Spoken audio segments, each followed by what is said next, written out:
Praise the Lord, जय मसीह की। खुदाबंद के नाम की महिमा हो। भजन संहिता 23 पहला वचन, यहोवा मेरा चरवाहा है, मुझे कुछ घटी ना होगी।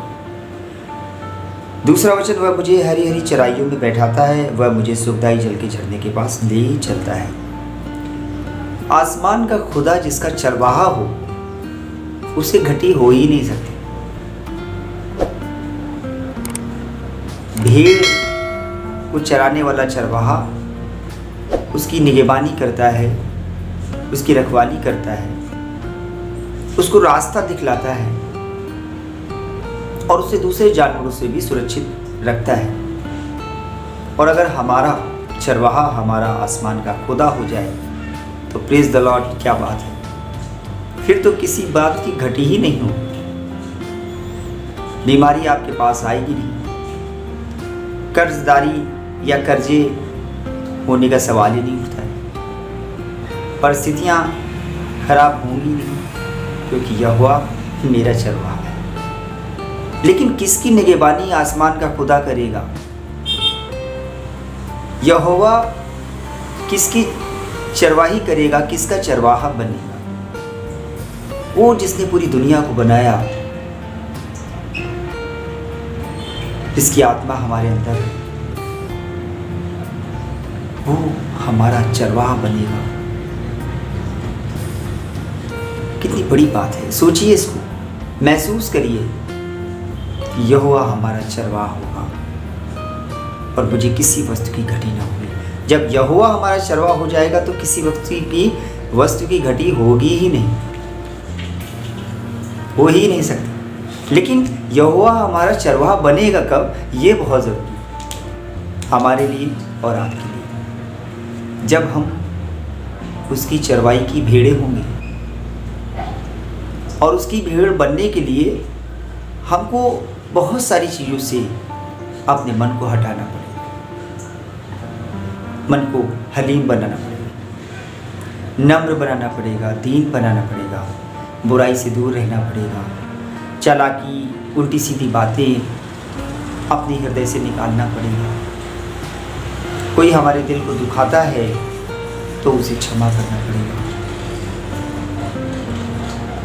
यानी कि मैं नहीं रहा, और जब मैं मेरे अंदर से हट जाएगा तो आसमान का खुदा यीशु मसीह हमारे अंदर आ जाएगा। और जब यीशु मसीह हमारे अंदर आ जाएगा तो वो हमारी चरवाही करेगा, और जब वो हमारी निगहबानी करेगा, जब वो हमारा चरवाहा बन जाएगा तो मुझे किसी भली वस्तु की घटी ना होगी।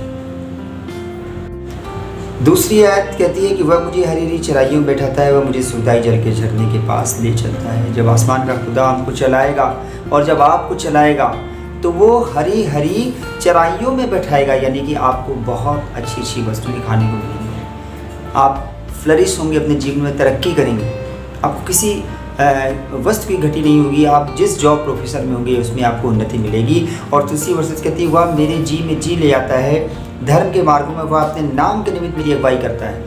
अपने नाम के निमित्त, बहुत ध्यान से सुनिएगा, मेरे काम और मेरे नाम अगर बहुत अच्छे हैं तो कहीं ना कहीं कुछ कमी भी है, लेकिन वो हमें हमारे ज़रिए ना करें, बल्कि अपने नाम के निमित्त, क्योंकि वो बहुत दयालु परमेश्वर है और विलम्ब से क्रोध करता है।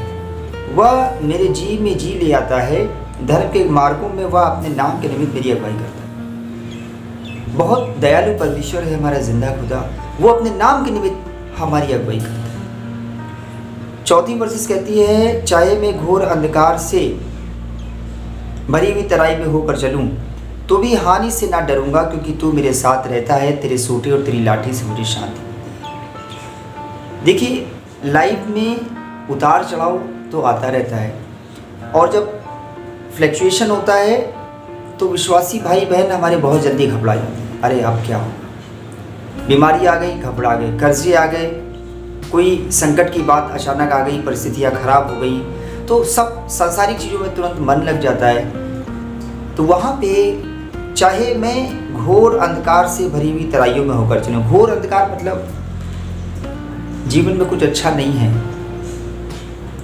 लेकिन फिर भी घोर अंधकार है मेरे चारों तरफ, फिर भी मैं क्या करूंगा, हानि से ना डरूंगा, हानि से ना डरूंगा, क्योंकि तू मेरे साथ रहता है। तेरे सोटे और तेरी लाठी से मुझे शांति मिलती है। परिस्थितियां खराब हुई हैं, कोई बात नहीं, आज समय अच्छा नहीं है, कोई बात नहीं, लेकिन मैं अपने खुदाबंद के साथ में चल रहा हूँ। मुझे भरोसा है, मुझे विश्वास है कि मेरे आसमान का खुदा मुझे फिर से चलाएगा, मेरी अगुवाई करेगा। मेरा चरवाहा है वो मुझे चराएगा और हरी हरी चराइयों में ले करके चलेगा। 5वीं वर्ष कहती है, तू मेरे सताने वालों के सामने मेरे लिए मेज बिछाता है, तूने मेरे सिर पर तेल मला है, मेरा कटोरा उमड़ रहा है।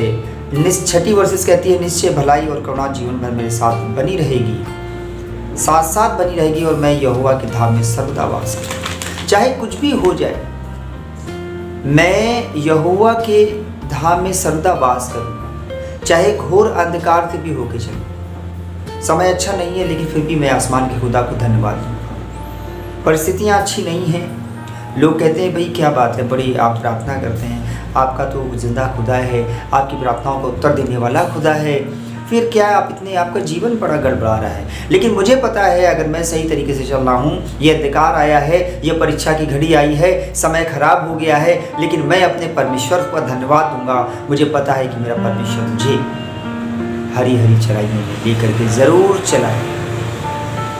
आज अंधकार में हूँ, लेकिन कल सवेरा जरूर मेरी जिंदगी में आएगा, क्योंकि मेरा चरवाहा आसमान का खुदा है, मेरा चरवाहा यीशु मसीह है।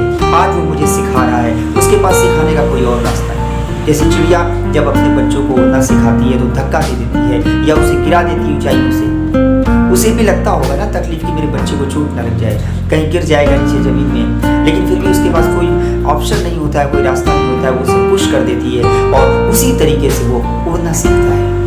हम भी जब अंधकार से चलते हैं तो बहुत सारी चीज़ हमको सिखाती हैं, बहुत सारी चीज़ हमको सीखने को मिलती हैं, और हमेशा याद रखिए कि परमेश्वर हमारे साथ है, परमेश्वर हमारी तरफ।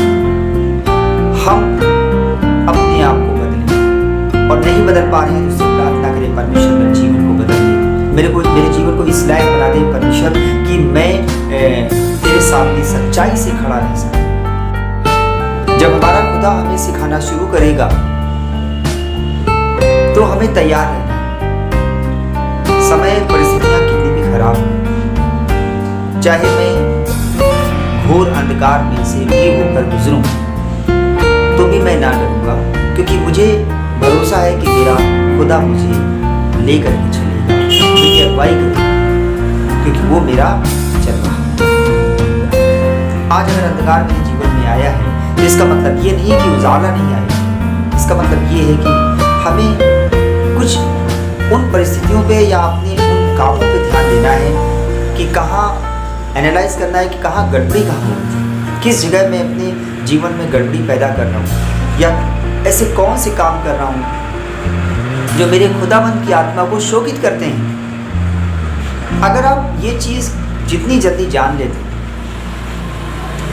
आपके आगे बढ़ने का रास्ता उतनी जल्दी खुलेगा,